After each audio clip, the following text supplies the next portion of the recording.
1978, aos 23 anos, eu estava mergulhado numa viagem de busca por uma razão de viver. Acho que você já passou por isso também. Eu acreditava que a solução estava no autoconhecimento, na evolução espiritual. Mergulhei de cabeça no misticismo e na alimentação natural também, fazer macrobiótica. Minha cabeça era um caldeirão de ideias espiritualistas, eu lia de tudo. Era uma sopa de espiritismo, esoterismo, teosofia, religiões orientais. Eu lia Allan Kardec, Madame Blavatsky, Krishnamurti, Carlos Castanheda. Eu só não lia o Paulo Coelho porque ele ainda não escrevia. Ele escreveu alguns anos depois. O Bhagavad Gita era meu livro de cabeceira. Gandhi era meu ídolo. Eu me vestia de camisões feitos de saco de algodão, de farinha, calças desbotadas, sandálias, e tinha até uma bolsa que eu carregava em todo lugar que eu ia, uma bolsa com pão integral dentro, uma bolsa de lona. Virei macrobiótico fanático. Eu queria que o meu corpo entrasse em harmonia com o universo. E eu quase consegui isso, porque o meu peso caiu de 75 quilos para 56 quilos e eu tinha 1,84 m. Né? Nem precisava fazer raio-x para examinar a minha radiografia, dava para ver tudo. Um dia no mural da faculdade tinha um aviso, Faculdade de Arquitetura de Santos. Se você se interessa por tribos indígenas, fale comigo, assinado Fernando. Quem era o Fernando? Fui procurar. Eu achei o cara na biblioteca. Logo percebi que não tinha nada a ver. Ele estava em contato com missionários que viviam numa tribo na Amazônia e tentavam converter os índios ao cristianismo. Achei um absurdo aquilo. Os missionários, o Fernando e o cristianismo que ele propagava, que ele pregava. Fiquei com pena do rapaz.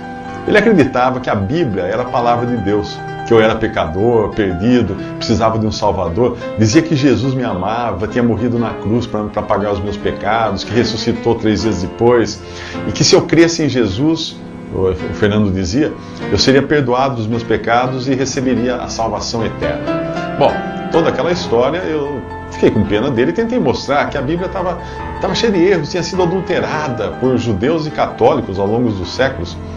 Mas aí quando ele perguntava para mim onde tinha sido adulterada, eu não sabia. Afinal, para você saber se alguma coisa foi adulterada, você tem que ter o original, né? Sem as alterações, sem as adulterações, e até hoje não soube de ninguém que tenha esse para comparar. Bom, enquanto o Fernando tentava me evangelizar, eu argumentava que ele precisava evoluir, reencarnar, se despojar dos bens materiais, purificar o corpo com alimentos saudáveis, entrar em sintonia com a energia cósmica, todas essas coisas. Ele dizia que a salvação vinha por graça, e eu dizia que não era fácil assim não, que você precisava se esforçar. Detalhe, eu falava, mas me sentia um trapo. Uma noite eu cheguei ao meu apartamento cansado, desanimado, eu morava num apartamento no Guarujá. Apesar de todos os meus esforços de evolução espiritual, eu me sentia na estaca zero. Aquele amor de Deus do qual o Fernando tanto falava me incomodava. Mas eu preferia acreditar que precisava evoluir, me esforçar, reencarnar, etc. e tal. Não queria aceitar que a salvação viesse de presente, fosse alguma coisa dada para mim. Eu achava que eu podia perdoar as pessoas, mas Deus não podia me perdoar.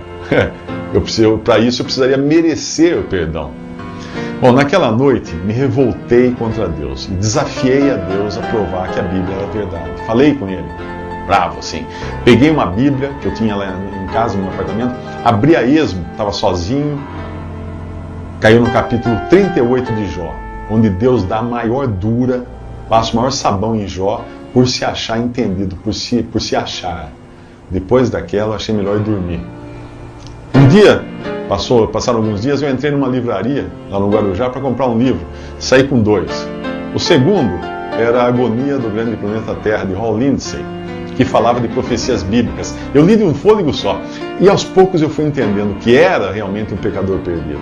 Com essa convicção veio também o entendimento de que alguém espiritualmente morto, perdido, não tem vida suficiente ou força suficiente para sair dessa condição. O afogado não pode salvar a si mesmo. O auxílio precisava vir de outra pessoa, de alguém de fora.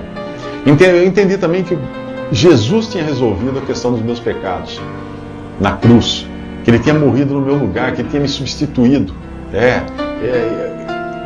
O castigo que eu merecia, Ele tinha tomado, Ele tinha levado. E depois Ele ressuscitou. Aquele amor incondicional de Deus começou a fazer sentido no meu coração. Eu não precisaria evoluir, eu não precisava reencarnar, eu não precisava fazer qualquer coisa para merecer a salvação. A coisa era simples. Eu não merecia de mim mesmo, e nunca merecia. Mas Deus queria me dar a salvação em troca de nada. Deus queria me dar a salvação só porque Ele me amava. Deus não queria barganhar com o seu amor. O amor ama de forma incondicional, senão não é amor. Ou eu recebia a salvação por graça, por amor, por favor imerecido, ou continuava tentando subir numa escada evolutiva imaginária, da qual o primeiro degrau já era alto demais para eu alcançar. Todo aquele espiritualismo que eu tinha seguido, nada mais era do que a crença em mim mesmo, na minha própria capacidade de conseguir alguma coisa, e não no amor de Deus. Eram quase 2 horas da madrugada quando eu me ajoelhei ao lado da cama e, chorando, fiz uma oração que qualquer criança pode fazer. Lembro até hoje, era mais ou menos assim: Senhor Jesus, até aqui eu tentei dirigir minha vida e não consegui. Por favor, toma conta de mim, me salva, Senhor. Foi isso que eu pedi. Foi ali que eu me rendi nos braços do Salvador. Eu sabia que tinha sido aceito. Ah, como sabia. E começava em mim uma nova vida em Cristo que já dura mais de 30 anos. Eu vim a saber depois que os anjos se alegram por cada pecador que se arrepende. E de uma coisa eu tenho certeza: naquela noite os anjos se alegraram e se alegraram por mim.